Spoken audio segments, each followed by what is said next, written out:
Welcome to NocBro Nation.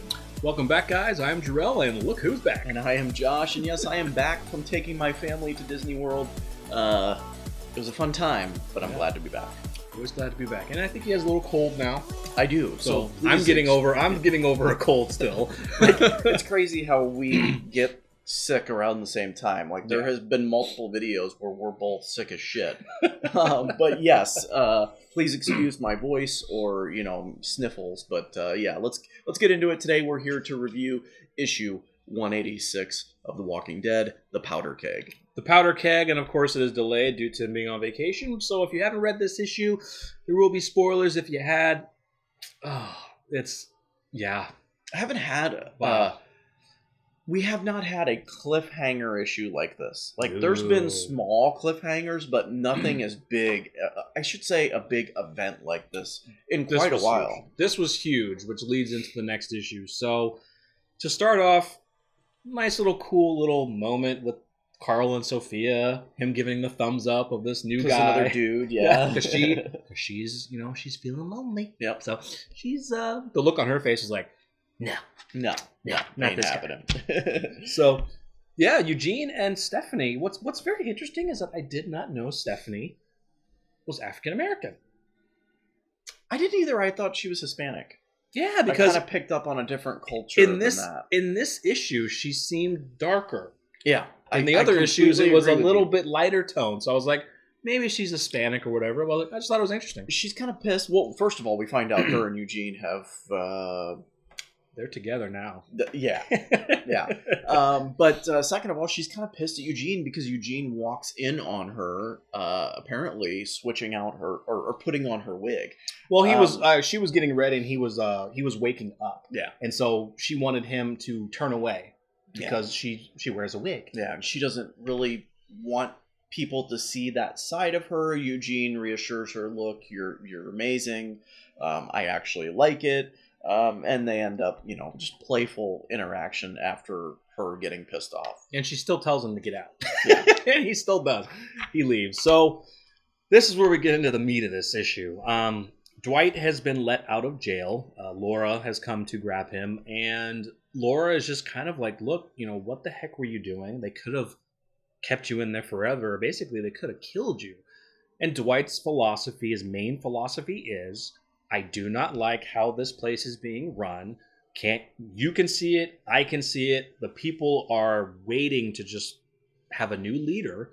And I'm not going to stand around and watch people get beat up for no reason. Yeah. He essentially just wants to take the place by force.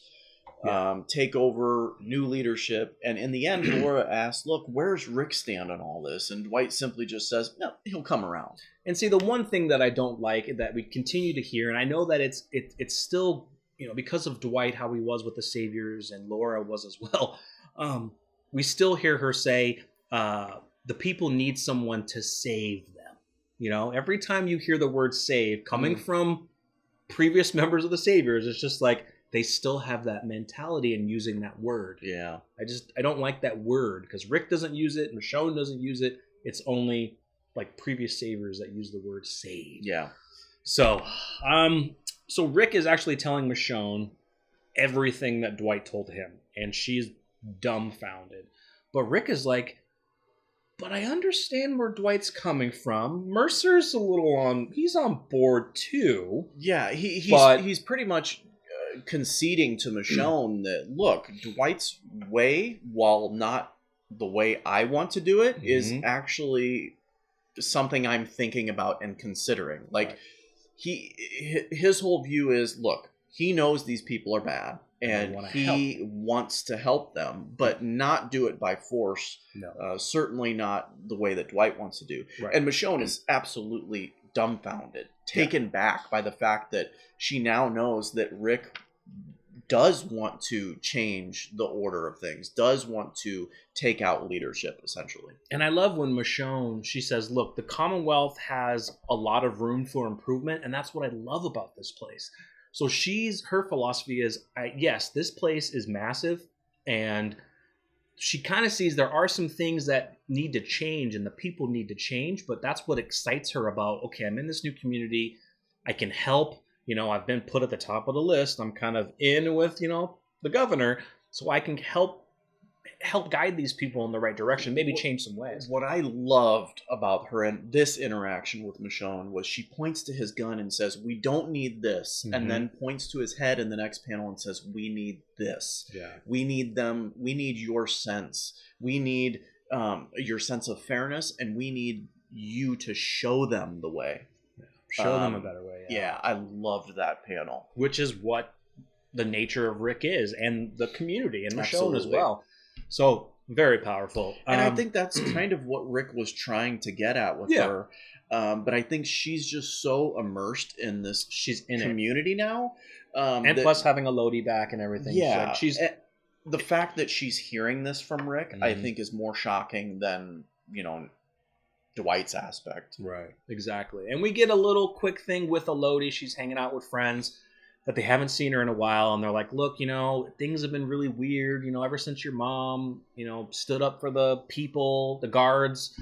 Everybody's been on edge." And the main thing about the end was they were wondering what side she's on. Yeah. And so she's like, so there it goes again. Like, what do you mean what side? There's sides now? Yeah. Okay. It's essentially at this point, which is what Dwight we have a number of things going on, and this whole issue builds up to this is the powder keg.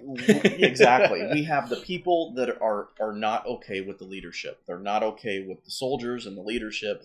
And then you have Dwight, who is on the side of the people, who has kind of lit that fire under the people. He has. And then there's Rick, who is not okay with the leadership, but not willing to do what Dwight is doing. You have Michonne, who it's all over. Things are getting tense. It's getting tense.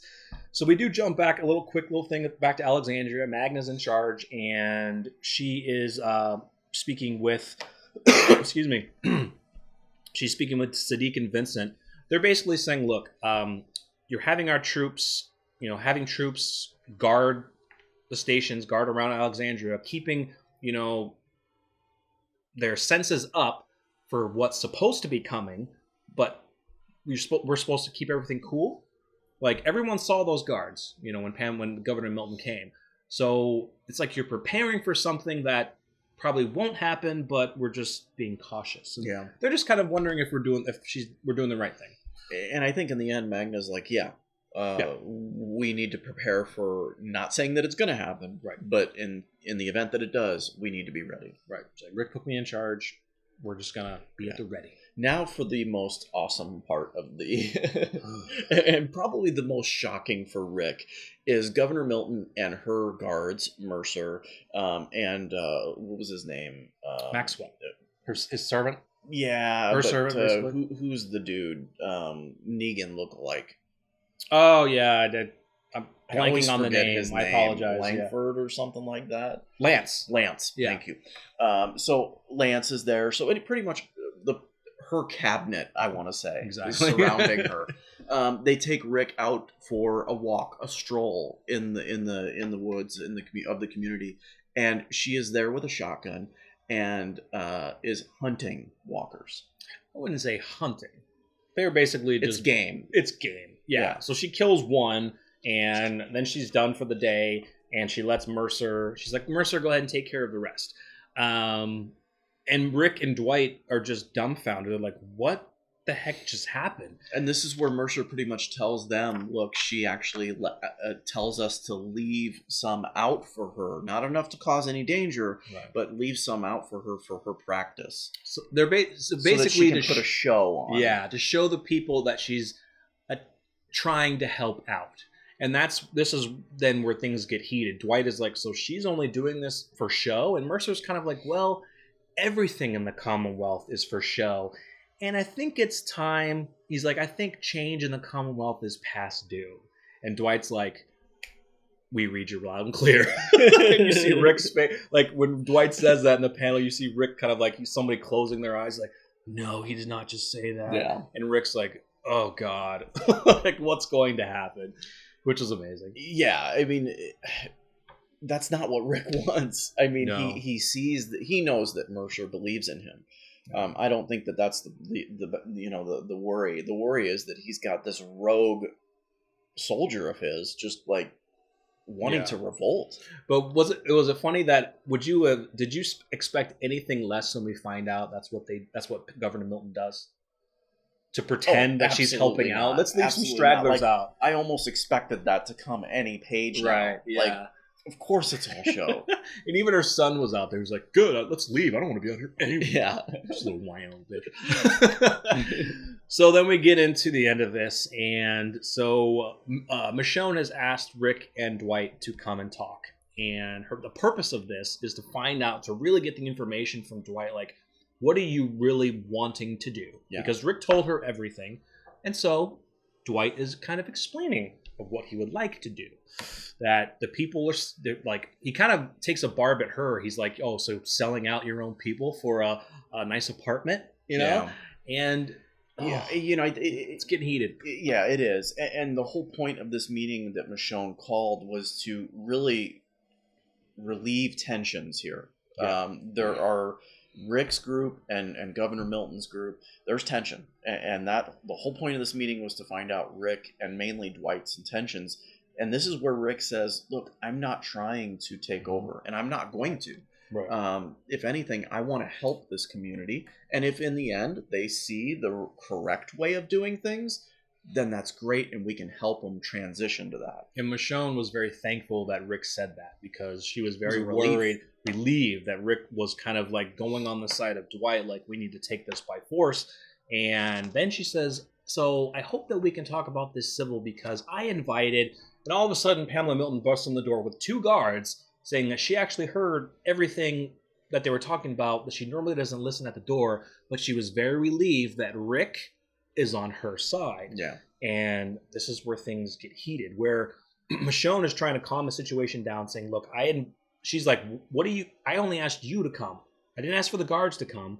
What are you doing here? So Pamela begins to say, look, I'm not going to be all civil when you're talking, like, when you're colluding against, when there's colluding against me. And furthermore, she is there to arrest Dwight for all of the tensions that he's causing and for wanting to overthrow. So to her, what Dwight is doing is treason. It's treason. And the first thing that comes out of Rick's mouth is, Michonne, what did you do? Yep. And this is where Dwight goes off. He is like, look, I see what's going on in this community. I see the people are afraid of you. They're on my side. And he's like, we're just going to take over. This place is going to be ours. We're going to get you out of here. And Governor Milton actually tries to talk him off of that ledge. A little bit. But it's all show, right? Dwight, I assure you, none of that is going on. I take my job seriously. Exactly. Like, right. And he's like, can't you see through this bullshit? So that's when she tasked them to arrest him. And he pulls a weapon on her, points her right in his face. And Rick immediately says, put the gun down.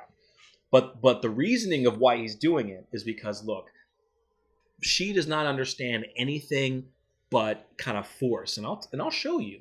And then he tells the guards, put your guns down or she dies right now. Now, I love this part too. Or she's more infatuated with power. Sorry. Yeah, because we get a reference of Negan. Yeah. And this is Dwight's mind. And rightfully so. Like, he was introduced to Negan before Negan took over. If you haven't read Here's Negan, check it out. It's awesome. Yeah.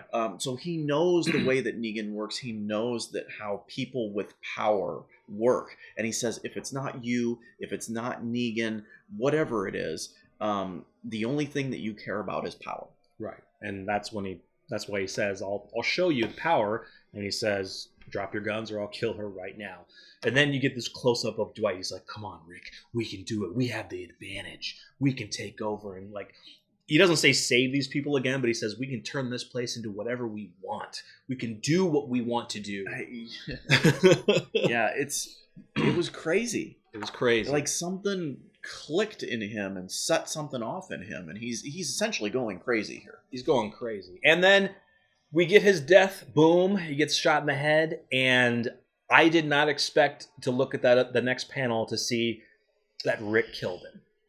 I figured it was, I was thinking, well, maybe, I was like, was it Mercer? No, Mercer wasn't in the room. I thought it would be Michonne. I immediately first thought it would be Michonne or one of the guards, just, quick draw. But Rick ended it. The governor's just like, oh, thank you, Rick. I won't forget this. I'll get somebody to clean this up. Yeah. She's like, all right, we're done. And it's sad. Laura's looking over his dead body, and this is when Rick lays into Michonne saying, "You did this. Yeah. Are you happy? This is your because fault. this is you caused this. You put me into a box. Basically, you put me into a corner." He's like, "Did you think I couldn't control Dwight? Why did you invite Pamela there?" He's basically saying, like, I could control Dwight. I was almost basically getting him to, not really come around, but I could have done it. I could have done it in a way where Dwight would have easily come around. And then more importantly is, like, she didn't trust him. Like, he's exactly. like, what, you couldn't trust me? Like, that was the main thing, is Rick feels like she lost trust in him, that he wasn't going to handle this situation. He's absolutely right. Everything that they've been through from, issue 19 to now, and you lose and you don't trust him.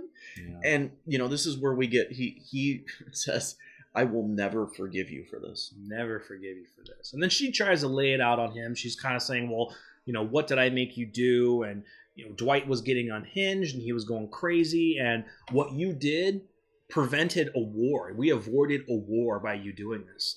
And Brooke's like, did I? Or did I just join the wrong side in one? Oh, yeah. Guys, like, this is absolutely, this cover threw us off. That is not Dwight's hand. And it does all the time.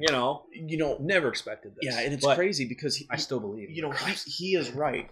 Did I just join the wrong one? The side of the wrong one. Like, right. Here is a figure in Dwight that was arrested in front of people, sticking up for the people. Mm-hmm. And those people were rallying behind Rick just shot him. Right. So if Governor Milton really wanted to take the attention off of her and point it to Rick, she could spread the word now that Rick killed Dwight. So what are these people going to think about Rick now? When a lot of people were kind of like walking by and saying, "Hey, yeah, I'm good for change." And that's what he meant by, "Did I just join the wrong side?" Yeah. So also in the letter hacks, I believe it was, I'm not sure who wrote this, if it was, or if it's Kirkman or one of the writers. So kind of like the last kind of hurrah for Dwight. It kind of says, Dwight was a survivor. His ability to switch allegiances key to his longevity, but he never seemed happy. No move made him happy, and while he proved not to be a great leader, he always took issue with leadership. It looked like he finally pulled it all together in the Whisperer War, but that was short-lived. It's also hard to forget since his redemption arc was overshadowed by that other former leader of the Saviors. Dwight murdered Abraham 89 issues ago, so there's something poetic about him never seeing the end coming either. You know what? I'm okay with Dwight dying. However, I'm not quite sure what to think about Rick or Michonne's involvement in it, so I'm curious to hear your reaction. So, that's true. It's true. It's true. I do like that. I didn't consider that. I didn't actually get a chance to read the letter hacks yet, but that's really cool how they tie in Rick Abraham's death of being so sudden and quick because he was shot in the face by an arrow from Dwight, and Dwight getting a bullet in the head without seeing it either that's right. It's poetic. It is. So, well, I'm gonna miss him. I am too. I was really hoping that they were gonna. Character. I did, and I was really hoping that he was gonna, really start to truly become Rick's number 2, and that's what I liked the most about him. After the Whisper War, as I think that was Kirkman was probably stating, is that he redeemed himself, and I liked that quality that he was Rick's number 2, side by side. I kind of like his Daryl. Exactly. I liked that about Dwight, and we're not going to see that.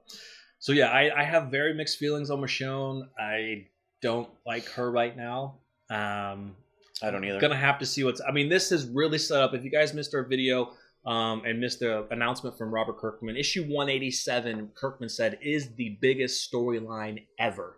It's not an arc. Issue 187 is the biggest storyline he has ever written. So I'm almost wondering. I have no idea what's going on. I'm almost wondering if Governor Milton is going to turn on Rick, and Rick's going to go to trial or some shit like that.